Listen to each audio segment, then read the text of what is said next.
Have you ever wanted to fix your credit but didn't really know how to do it? That's what we're going to get into today. Baby, I'm giving you all the sauce when it comes to AIing your way to a better credit score. Now, today we're going to actually talk about collections. If you have had collections on your report for years, don't really know how to do it, that's what we're getting into, okay? Now, my name is Michelle. I help people with their finances, been doing it professionally for about 7 years. Okay. And whenever you see a collection, right, you may have had collections on your report for, 5 years, 6 years, maybe 2 years, and just don't know what to do. I'm going to show you. So, right now, I'm going to share my screen and actually go through a live credit report and show you what to do. Okay. So, this is a credit report. As you see, they have a 575. Let me go down. And the first thing that you see when it comes to credit reports, you're going to see collections and public filings. So public filings is going to be things like, things from the government, maybe like child support that you're behind on, or maybe like bankruptcies or, stuff like that. And then you're going to see collections, okay? And like I said, when you see a collection, that could be up to 70 points on your score. So let me tell you about these collections. So with this person, as you see, they have it's medical debt, right?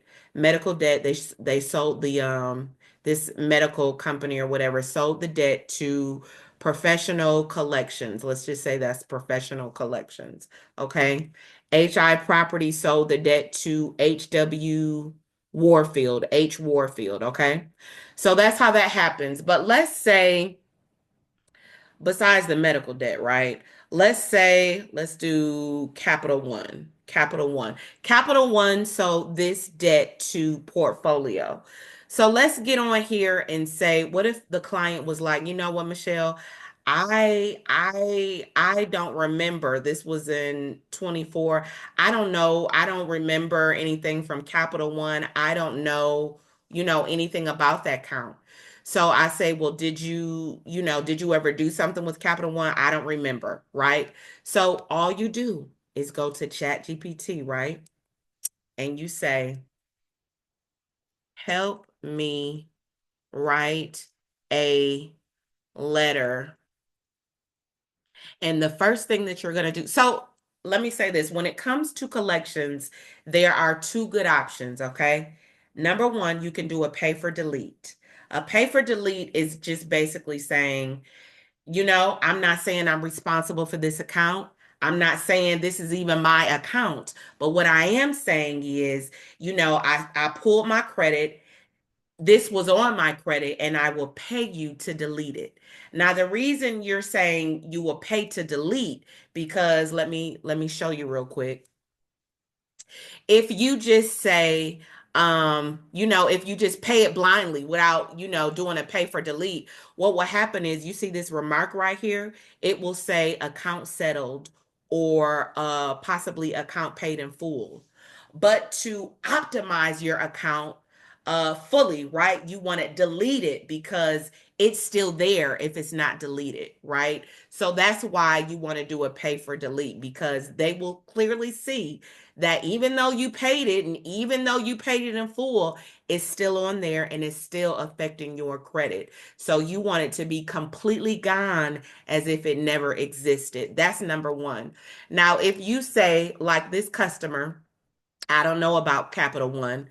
So this is what you say in ChatGPT. You'll say, write me a letter, say, write me a dispute letter, because you're disputing the charge, right? So write me a dispute letter saying, um, I don't remember this charge. Help me write a dispute letter saying, um, they need to validate it. Let me say, they need to validate the debt. Now you want them to validate the debt. I'll show you why. So here's a professional and legally grounded debt validation dispute letter you can use to request verification under, and you see it gives you the specific language. Now, that's because I have trained my AI to give specific cite these specific laws, but yours probably will not if you've never written a dispute letter. So as soon as you say, help me write a dispute letter saying they need to validate the debt, um, your next sentence should be cite the specific credit laws. That right there is a game changer because I don't know too many people. In fact, I don't know one person that just knows these laws like the back of their hand and could just spit them out. But baby, guess who know it? Huh? ChatGPT. Okay? So look at what chat said. I am writing to formally dispute the alleged debt referenced in your recent communication dated, put the date, under the FDCPA 15 USC 1692G. I request that you provide valid written verification of the debt that you claim I owe. Specifically, provide the following: the name and address of the original creditor, the amount of the alleged debt, including an itemized breakdown of any fees or interest, a copy of the original agreement or contract bearing my signature showing that I am legally obligated, proof that you have the legal authority to collect this debt, and the chain of custody if the debt has been sold or transferred. Until you provide the requested validation, you must cease all collection efforts, including reporting to any CRAs as required by the FDCPA. This is not a refusal to pay, but a request for validation. See, they have the burden of proof to show it's actually yours, right? And the thing is, they by law they have to respond within 30 days of receiving the letter, right?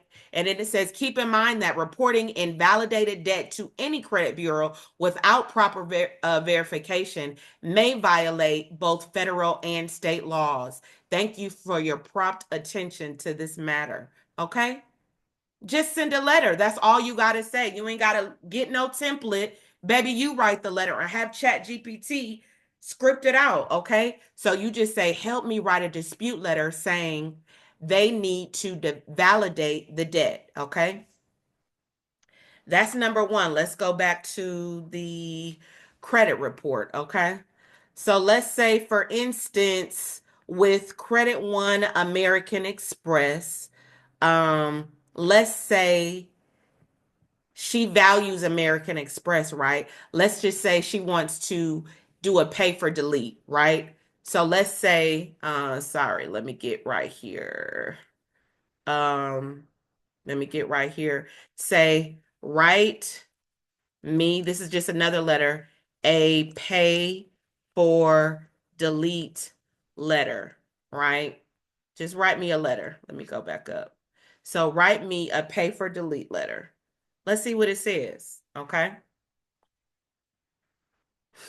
All right.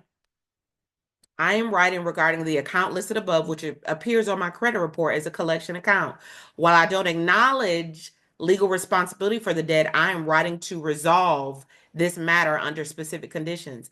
I am offering to pay, enter your settlement amount, as full settlement of this account on the condition that you agree to remove all references to this account from the three major credit reporting agencies, right? As if it never existed, right? If you agree to these terms, provide a written confirmation on your letterhead stating that upon receipt and clearance of payment, the account will be deleted in full from all CRAs and the account will not be reported as paid, settled, or closed. Now, again, I have trained my AI to say this, right? So when I've sat down with clients and I have helped them to craft a pay for delete letter, theirs does not look like this. Your pay for delete letter may say, it may say something, I'm offering to pay. And once I pay,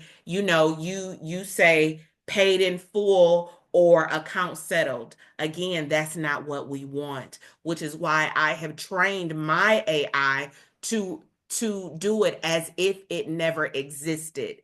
That's the key. And you could train your AI, right? So I just wanted to give you these quick tips. If you all need anything else, right? If you have any other questions about credit, please, please, please put it in the comments. That's why I'm here. I want to provide you all this game for free. So hopefully this has helped you today. I just wanted to share these few quick tips with you on how to write a pay for delete and how to AI your way to better credit with collections. Okay. You literally put in ChatGPT what it is you want, whether it's not your account, whether you don't remember the account, and you just want to have it validate you, they need to validate it. And the thing is, if they can't provide those things that was listed on the letter, they have to delete it by law, right? And then you have recourse after they validate it, but they didn't validate it adequately, or they have validated it and the information is incorrect. If your name is spelled wrong, if the date that the account was started is wrong, if the amount is wrong, literally anything wrong that you see, you have the legal right to get that off your report, because by law, right, we have all these governing bodies that give us these rights. By law, it is your right to have adequate information on your credit report.